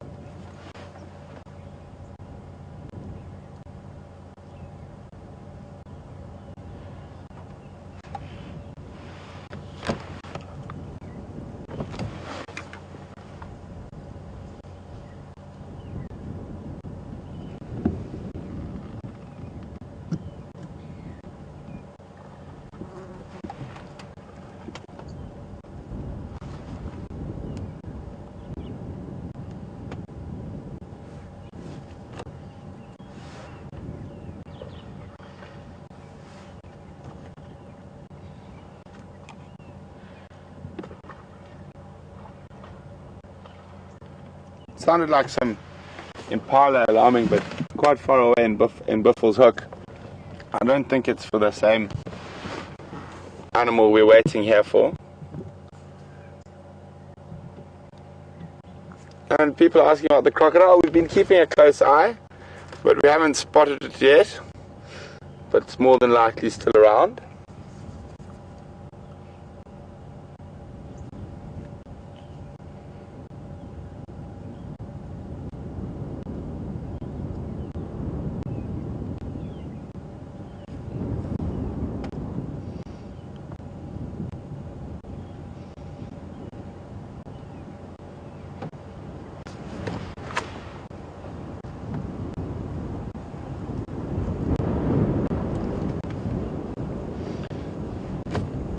That is correct.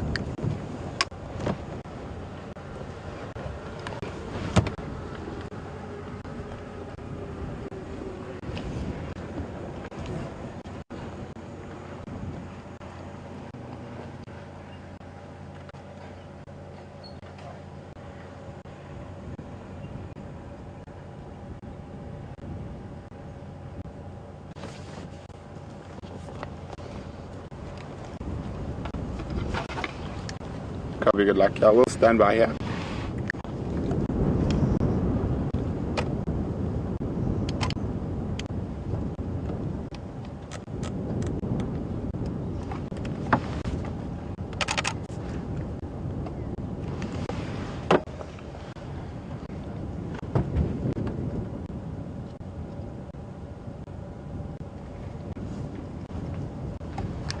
Correct, that's the Latin name for the family.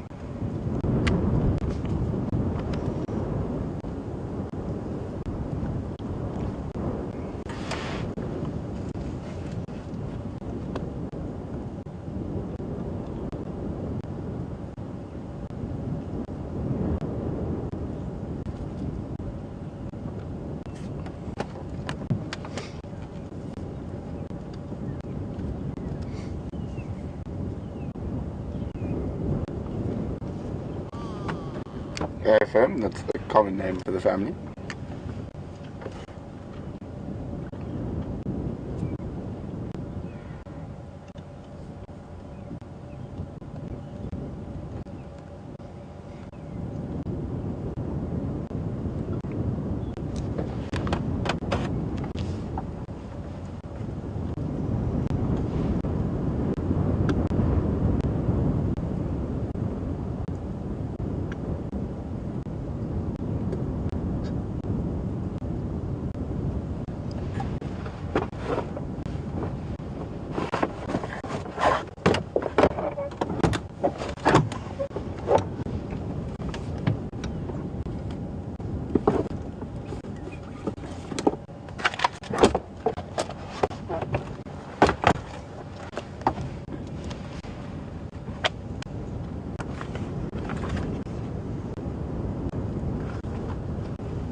Next, how are we going with the answers there?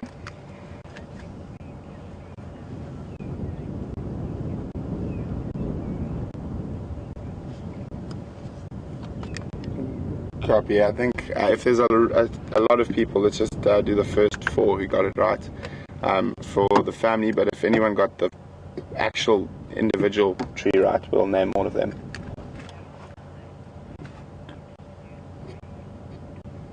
Copy. Thanks.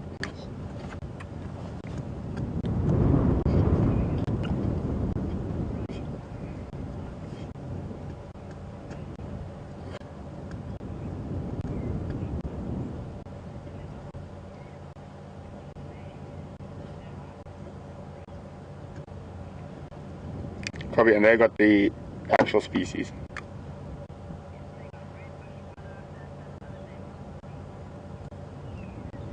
Okay.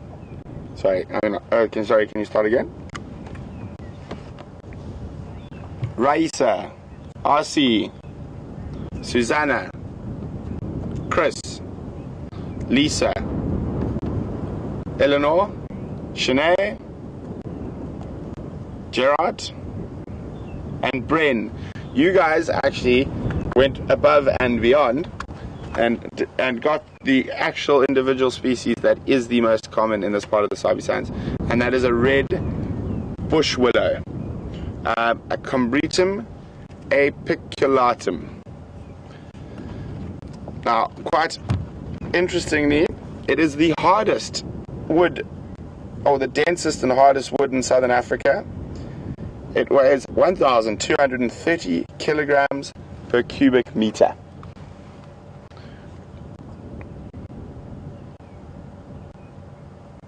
Traditional uses include Zulu used the leaves for steam baths, or as an enema for stomach troubles.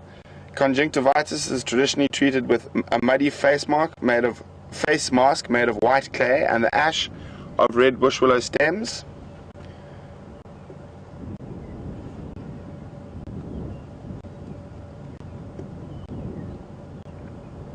And the pods are one of the favorite foods for brown-headed parrots.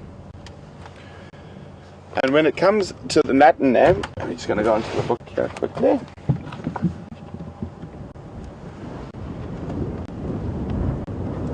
So the Latin name, apiculatum, refers to the leaf. Let's see that. Oh, sorry, let me move that. Oops. Where's it going to be best? They just level it out. Okay. So if you have a look at the leaf, a little bit to the left there. Okay. Other left. Other left. Okay, down a bit. There we go. So apiculatum refers to the point, that little curve on the end of the leaf. And this is actually, I've never heard this way to describe it before. I used to remember it as a pick, but in this book it says a nice easy way to remember it is it looks like a little curly pig's tail, so it even sounds like a pig's tail. Apiculatum.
Can you spell the second word for me, please?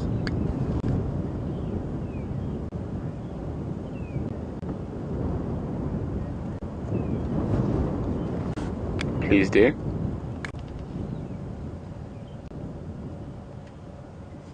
The only thing I can think close to that is a blackthorn, but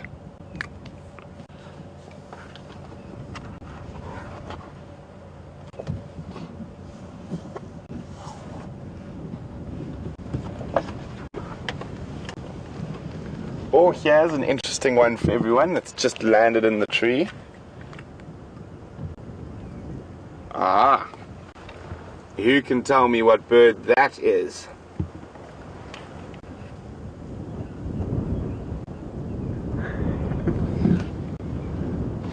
Who can tell me which bird that is? Send your answers to questions@wildearth.tv or just use the hashtag Safari Live on Twitter.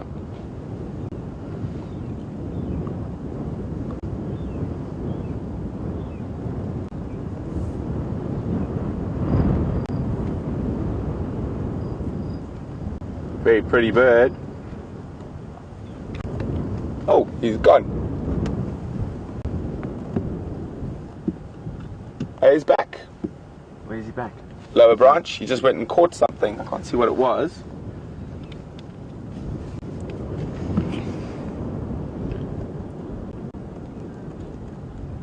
Oh, he's got a big stink insect. Let me try and get a bit closer.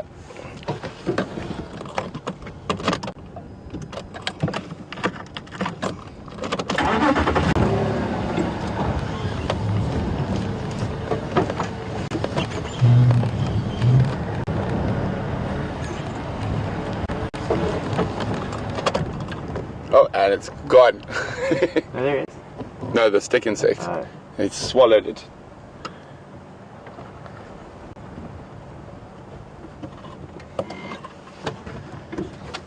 There we go. Can get a bit of a better view there. Very pretty bird. Negative. Family's correct, but it's not the one you said.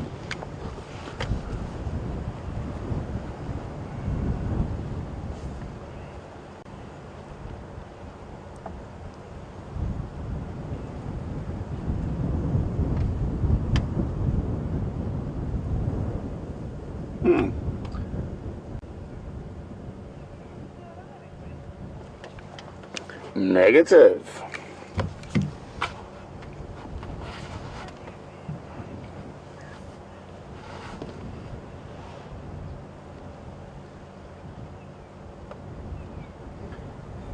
So Nikki's been giving me a few answers that she's trying to guess what it is as well. And so far she's only got the family right, but not the individual.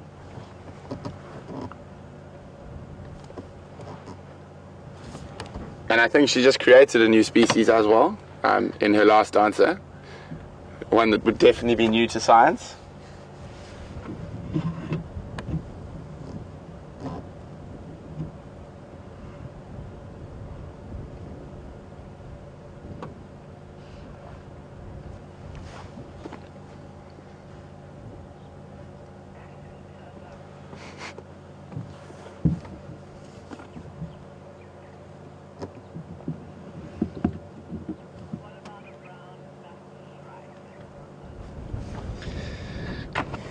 Negative.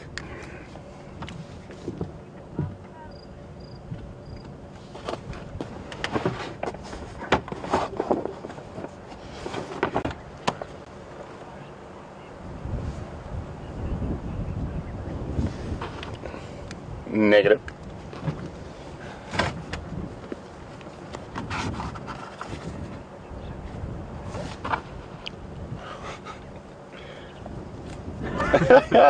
Wow, guys, I really thought you'd get this one. Apparently everyone's struggling out there.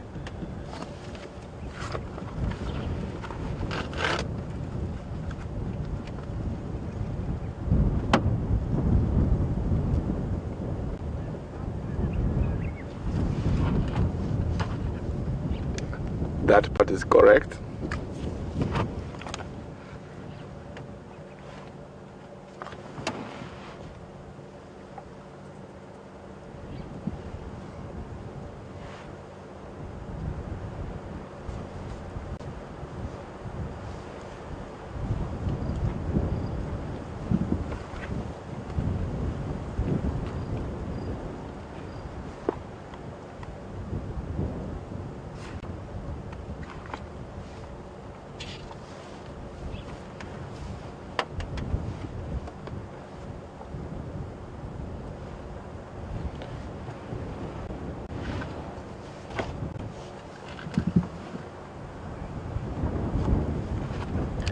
Scott, Nikki just invented a new bird species.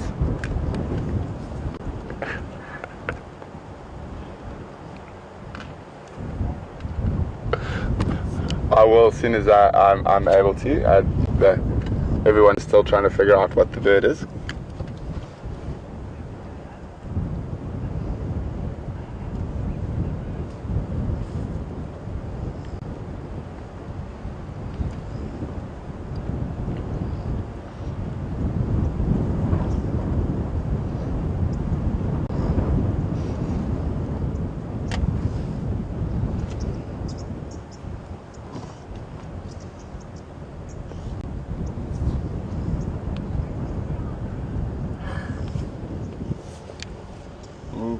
Correct, but that's the old name.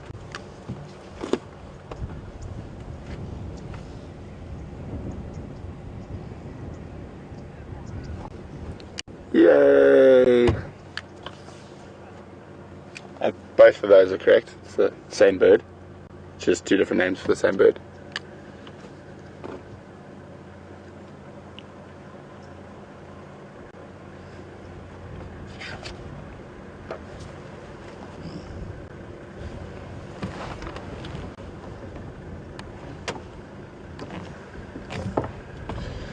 Do we have any answers from the world of Twitter or email yet?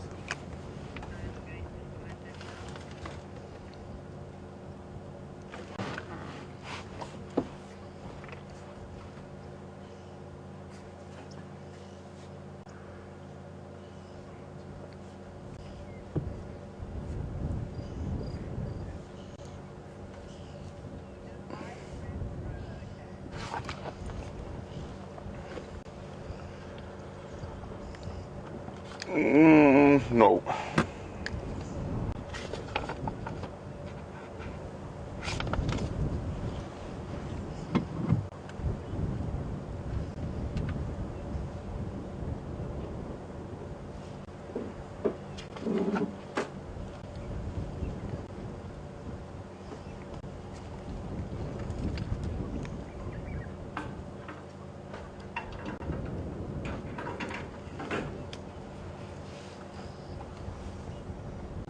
Guys, I'm going to give you another 30 seconds looking at it, and then we're going to move along.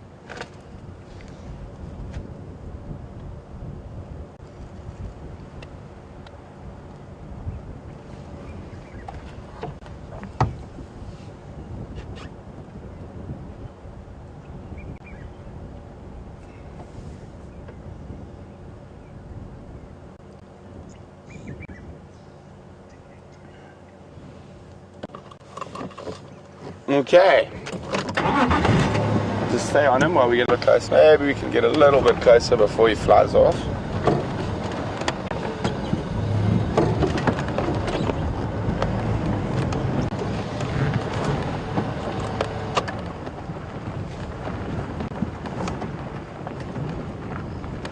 So yeah, we can zoom in a bit closer now, see if that gives anyone a better idea. Well, we're closer to it. Very distinct markings on the chest.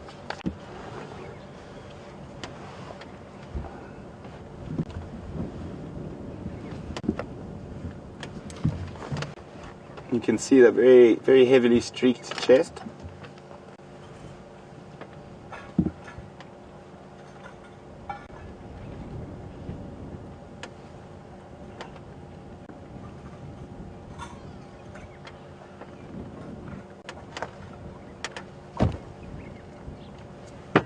Very distinct white eye lines, but just generally the shape should give away the family. It's a family you guys know well. Just this one is not one you would have seen too regularly.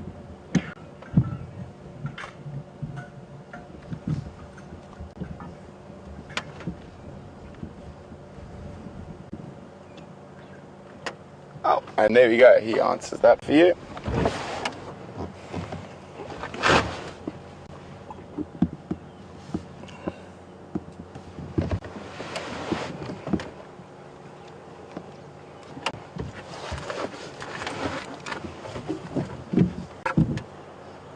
So, next. Nikki, did anyone get it?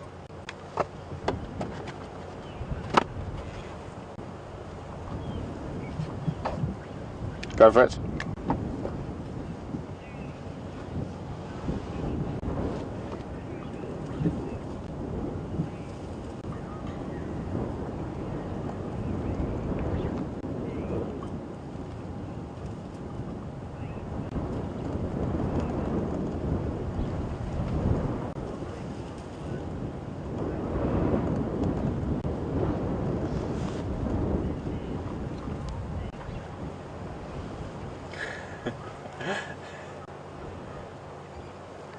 Alright, copy. Yeah, that's just give me the first three.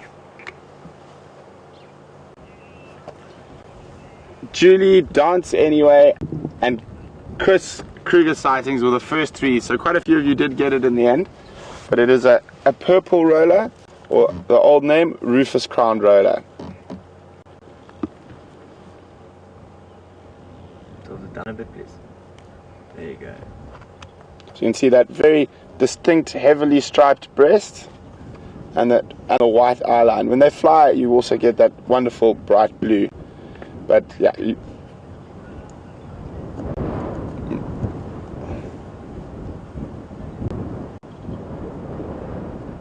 Okay, guys. So from all of us out here at WildEarth at Kunyuma Private Game Reserve in the Sabi Sands, Scott and Bim are still tracking that male lion, so they've asked me to say goodbye for them. And then from Romeo and myself, thanks very much for being on drive with all of us. I hope you guys had a good time.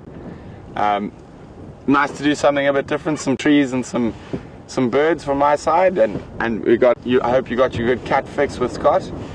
So until this afternoon, where we hope to see you all back with us, have a wonderful day or morning wherever you might be in the world.